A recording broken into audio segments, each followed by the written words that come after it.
Hello, and welcome to Thriving in the Age of Disruption. Today, Dr. Ramesh catches up with Dr. Kok-Beng, an award-winning engineer, educator, and entrepreneur who specializes in technological innovations and commercialization. Dr. Neo has co-founded and invested in various deep tech medical technology and engineering ventures. With his 3S innovation framework summarized as size, sustain, and scale, Dr. Neo looks for lucky real-life problems to solve, running with lucrative business ideas that not only command great demand, but more importantly, add unique value to people's lives. More recently, Dr. Neo looks at human flourishing and how he can influence tech startup founders to go beyond Maslow's hierarchy of needs, to give rather than take. Although the old school approach of work, earn, and consume has long held most of us in its spell, Dr. Ramesh and Dr. Neo's discussion sheds light on how entrepreneurship and business can point the way forward towards a new and different paradigm. Welcome to the Thriving in the Age of Disruption series, Kok-Beng. It's really my pleasure to have you here. We were classmates during the doctorate program a couple of years ago at SMU. And what I wanted to do was to have you start off by introducing yourself and to say what you do for your living and what actually keeps you busy. Thank you, Ramesh.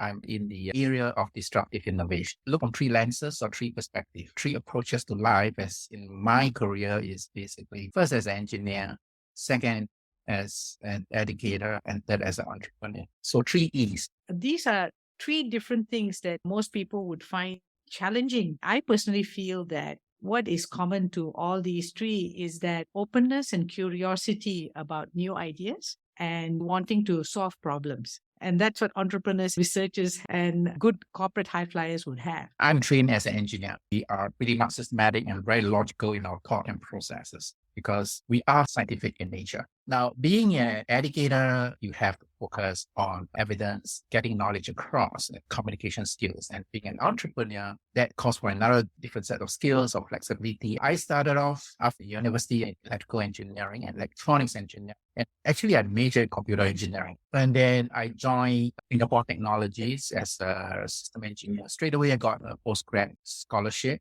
where I majored in network software. That one was very, very new in 1991. And then I have worked my way from being a system engineer to a product manager, to a marketing manager, to a regional business manager, GM, and then becoming a vice president within a span from 10 years. I love the way how you've described yourself as the 3 E's, engineer, educator, entrepreneur. I feel being open was what contributed to your success at the ST Group to be able to move from position to position very quickly over the 10 years. Because that openness probably also allowed you to take skills or experience from one place and to apply it even if it was not a direct fit job to job, and giving yourself permission to experiment and fail. So the reason that I have so many roles and also being able to move from position to position is pretty much what you will call very entrepreneurial mindset. I'm open to try anything. What do you mean by risk? Risk is able to take on things that you are able to handle and it's not going to just push you off the cliff. Therefore, you have to consciously live the life of taking risks. Therefore, I delayed buying cars, right? In our times, all graduates buy a car immediately. I delayed until I'm really, really comfortable. In the sense, you don't lock yourself in. If you don't have constraints yourself, then you are free to experiment. Being free to experiments means you're able to take risks. And therefore, I can take on risky projects. In a corporate career, when you take a risky projects, everybody knows it's new, it's risky. So generally, if you make mistakes or you fail, then it's treated as a learning process rather than as a complete failure. When you experiment and you learn, you become much more valuable than what you think that actually succeed. That's a sort of personal approach that I use over in my corporate careers. Kok-Beng, I love the example that you gave about how you didn't buy a car to manage risk. And I'm remembering now about how I did something similar when I started off as an entrepreneur. I made a conscious decision not to spend more than $500 a month. Some 20 years later, I realized that I was still operating under this invisible budget for myself because whatever free money that you had as an entrepreneur always went back as a first priority for the cash flow of the business. So in some ways, we can manage risk by making those trade-offs with personal choices and investments. That's a great example of how young entrepreneurs can take on entrepreneurship at whichever level that they start off with. Why were you interested to teach? all the while, I have always been wanting to impart knowledge to the younger generation. Really, I like to teach more on the practice and the application of industry and life. So when opportunity comes for me to start teaching part-time in universities, I jump on that and I find that I can thrive in that. And it takes me quite a while to build up the academic repository, right? All the theories, knowledge. And it's over a 10 years period. So in the meantime, I started a company, I spin off a company, sold part of my shares off and started other company in medical and also sell it off. So it sort of learned how to spot opportunities, how to manage new projects or new startups, and then bring them to a certain stage. And I find that I like that. I prefer not to be in big corporations where there are a lot of people and everything. I like the risk and the uncertainties in the earlier stage of any new businesses. That fits me very well in the area of entrepreneurship, particularly in technology areas. And that's where I focus my attention on. So becoming an educator was a passion, a kind of a personal commitment. And of course, you wanted to also share your own vast experience with the younger generation. When I was in my final year of the undergrad, my professor asked me, do you want to do a PhD? And I said, oh, what are you offering? And I said, oh, I have this thing called functional programming. And I said, what's that? And well, we'll find out. And I said, what's the application? I said, not sure. And I said, okay, no, I want to work on something very practice-based. One of the interesting things is you have to recognize your strengths and how do you can optimize your strengths. So in the undergrad time, when I was studying, it was very interesting. I get A's on my subjects, but I then look at my neighbors and he's getting distinction in engineering subject. And I was like, oh my, I cannot forever beat him, right? Because when we are doing very difficult three-dimensional problem using what we call vector analysis, and I was like, hey, I solved the problem in 2 pages and he used 3 lines to solve the problems. That's it. He's good in something and I'm good, but not as great as him. And then I say, okay, so what am I going to be good at? And I start looking at in our syllabus, there are industrial management, there human resource management, there contract law, there financial accounting, and all management accounting, all those things. And I said, okay, maybe I should spend attention on this. And it ended up, I get book prize for those stuff. So I thought, hey, it's good that you take your strength, right? Combine the management part with the engineering part and specialize in the management of technology. That's how I prepare myself and recognize my strengths and say, okay, that's probably what I can do best. And in my career forward, when I talk about entrepreneurship, especially in technology-based entrepreneurship, that's where I position myself. And I think that that's the reason I can thrive in that environment very well. Kok-Beng, that's great advice. So what you're saying is that we should spend more time to reflect on what are our strengths. And if we're weak in some area, then perhaps we develop that, but not to blindly pursue our academic or corporate career without knowing what our strengths are. Yeah, I think find your niche, find Yeah. where you can really outperform rank or you be among the top. That takes time, but it will be fruitful. Right. Find your niche. In the case of entrepreneurship, what was that first idea that became a business and how did that happen? The first idea that came when I was working, I was looking at some new technology coming up and whether we can develop them an opportunity and start building that business and products. But then when I joined my company, we pretty much project-based rather than product buyers. So you don't really have much opportunity there because of technology change in my work environment. You need to have a framework or methodology in the sense to recognize opportunity. So I always go to my students and first question in class is, are you innovative? And then a lot of people say no. And then the next questions I ask is, do you feel you're lucky today? They was like, luck means serendipity, luck means whatever that, happen once in a while or never come at all. And I have to give them a new concept. So you can create your own luck and how to be innovative and create your own luck. I think the point is how to train people to recognize, firstly, innovation is about solving problems. All right. So it's not about the solution. It's about what problems people facing. Because if you can recognize and identify a problem, there are many solutions towards it. And engineers are good in coming up with all kinds of solutions. So the difficult part is identifying where are the problems. People have this mentality, especially science and technical people, that when they see something, they jump to a conclusion. So this is a solution because I have a background in training and I say, hey, that's a solution, which is wrong in a sense. You should define the problem correctly. So defining the problems and not thinking of any solutions becomes an innovative process. Because if you can define the problem correctly, you can always have a solution, which is the innovation. However, then can you identify a good problem? So that is where are you lucky, right? In the sense that can identify a problem, then there's a solution.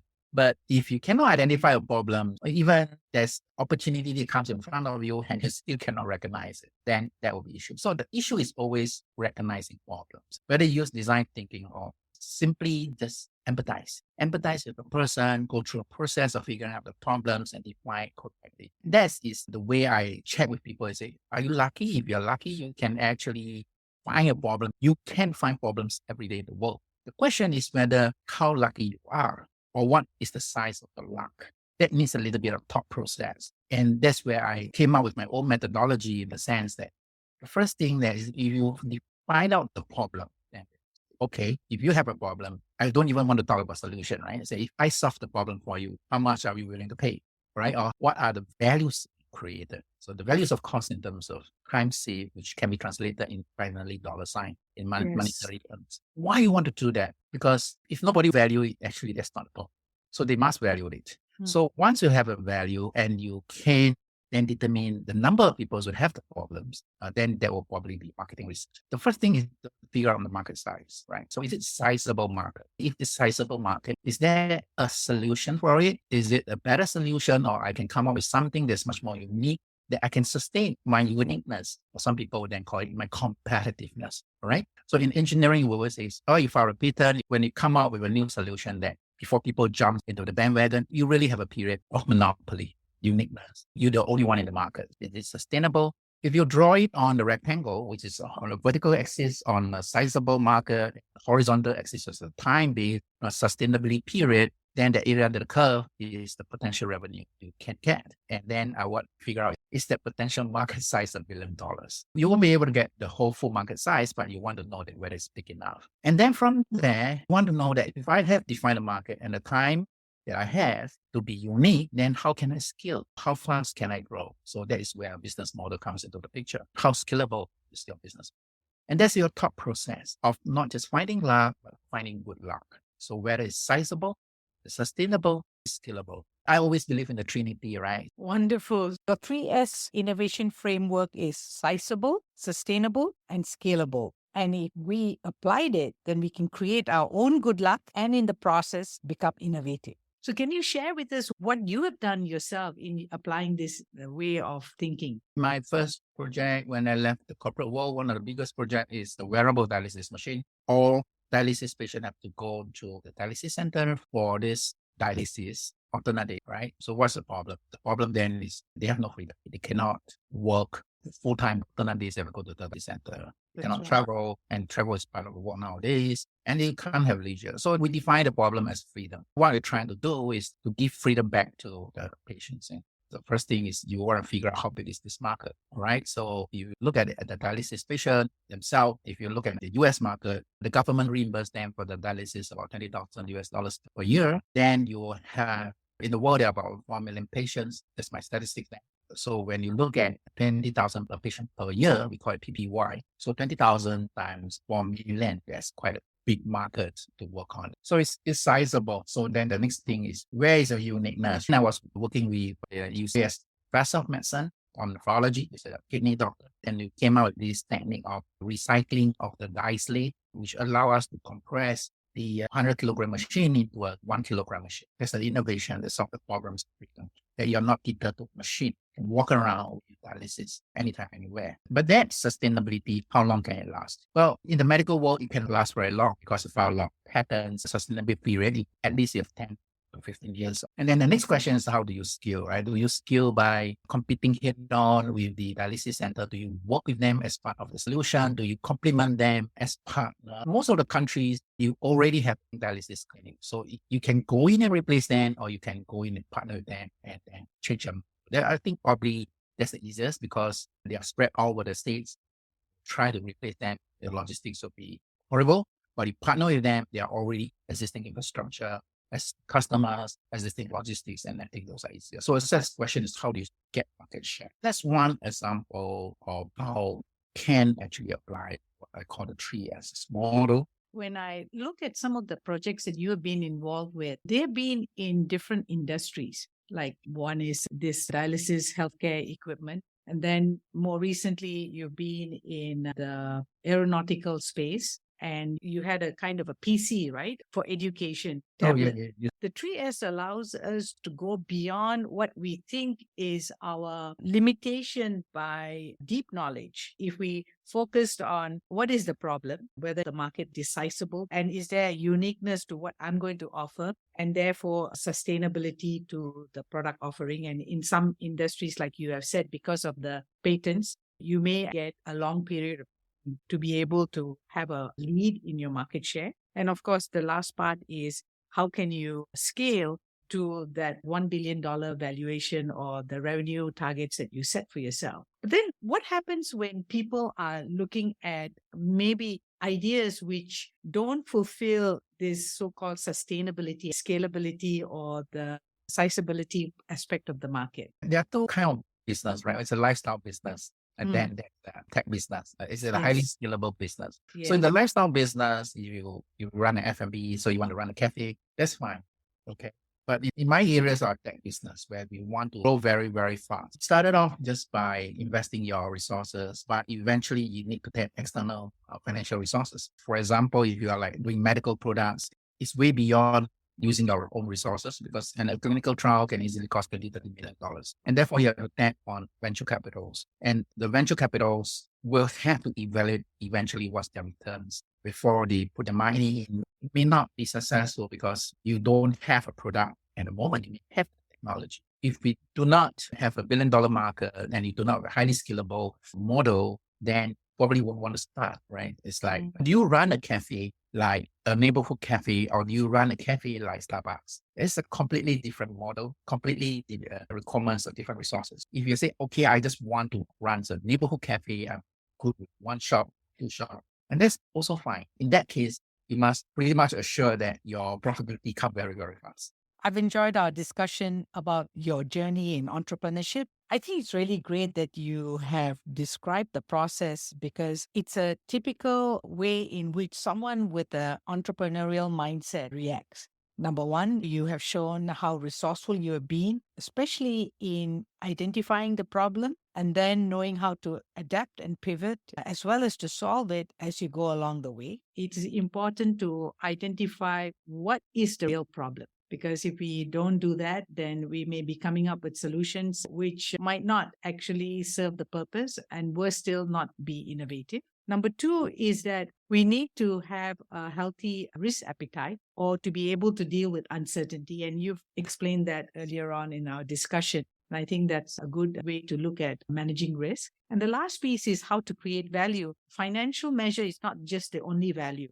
There can be other kinds of value that can be created. And in some of these deep technology innovations, there can also be social impact value. Just like in the case of the dialysis equipment, giving freedom to people who are constrained for their entire life by the disease that they have now to be able to travel and to live normally to pursue their passion. It's something that we all want to be able to experience in our lifetime. I want to now switch to the next topic, and it's about crisis resilience or crisis ready mindset. And I say that in a crisis, we normally experience a setback. If it is very severe, we come to a turning point whereby it really depends on the action that we take, because the next step could either take us to a death or it can take us to move forward. So in your experience, I want to talk to you about your personal view first about how you deal with setbacks or crisis. It's a mental mindset. So you have setbacks. The question is how you brush yourself off and then continue, right? But the crisis is really important. We always have options, right? So we plan the option A, B, C, and then when it happens, you know where you want to hit to. Something happens out blue, and my staff was looking at me, and I was like smiling and say, okay, yeah, we'll sleep over it. But inside, I'm really, I won't say panicky, but that's a burden. That's something that we need to solve. Let's talk about real crisis and how it's being handled, right? So in 2018, I was a pilot. I got my flying license when I was 20 years old when I studied, there is this good opportunity to go to eVTOL or what I call the flying car. So I start putting my own money to build and to train engineers, and they start designing and building out flying cars. In the first 9 months, we get a first prototype out, we get it fly indoor, and then we move on to the next stage. We build one that's really nice looking, looks like Ferrari, and version 2. And we were like, okay, and this is the one that we want to push it into the market. So I booked the Kok-Beng actual in 2020. That was supposed to be February, the Chinese New Year. And then what happened was we have COVID and the whole thing just shut down, right? So now you have real crisis because you are using that opportunity to tell the whole world and nobody else. So the first few months was quite bad and was like, okay, where are we heading? Everything stands still. We can't even progress and do any testing whatsoever, right? You can't even get out of the house. And so we mothballed it for about 2 years and I have to let the engineers go. That's Singapore, but in the whole world, things are moving pretty fast and you see a lot of flying cars or eVTOL companies getting listed through having good valuations and they continue their development while we here, we can't do anything. So it's a lost opportunity in that sense. There are 2 ways to do it, right? One is just scrap the project and then just go and do other things, which I have quite a lot of stuff to do. But I say, well, it's a crisis, it will come over. We just need to mothball it and we look for opportunities to rebuild. So when the economies are open up in the second half of 2021, we get back on the engineers and say, it is still a passion, still something that we want to do. And then everybody said, yes, if we have the fun, let's get back together and build the next version. And spend a couple of months looking for funding. We get some angel fund again. That's where we start building. In December, we just assembled it and we're going to do testing. So yes, I think in the crisis, a lot really depends on yourself. The decision that you make is, do you keep going on? Do you suspend? Do you just not finish it? Okay. And then you will say, okay, how long I need to suspend? So if we got 3 years, probably just it. But when the crisis is over or the period of suspension is over and you can quickly come back to it, then are you prepared to get the whole team back? But when you get the whole team back, it's not just the engineering team. We build the business team, we got the management team. Beyond engineering, I say, okay, I get a designer, industrial designer, West Street Art Center in California. So it's like super duper in design. I get my friend who is an astronaut who is going to retire to be my chief test pilot. I get a former Air Force squadron commander who join us as director also. So you resurface in a different way. You resurface as a much more stronger management team. This really depends on your passion. That when you have a crisis, do you filter away or do you just hold on to it and find opportunities to come back? In most countries, people are still experiencing a crisis, either because of some local geopolitical issues or the global issues regarding the interest rates as well as the Ukraine war and other uncertainties. For instance, in Vietnam, where I'm currently relocated, a lot of the manufacturing companies have had to slow down and are probably operating at 20% of their capacity. However, they are bearing 100% of their staff costs because they want to be ready to scale up when the demand comes back. And if they let go of their staff now, it will be difficult later when the demand comes in to actually move forward. So that's a dilemma. Alternatively, like in your case, sometimes we need to bite the bullet, cease operations and look for the opportunity next time to actually restart. Yeah, I think sometimes it's very difficult to let go, but it's quite okay, right? If we explore all avenues and all possible resources and we find that at this point we need to let go, you just need to let go. If you adopt that mindset that there's always problems in the world, you just need to find the next problem. Then you just open up another part, another chapter in your life, and that's fine. It's just that people let go and then they keep harping on what they have let go, and that's not good. Right?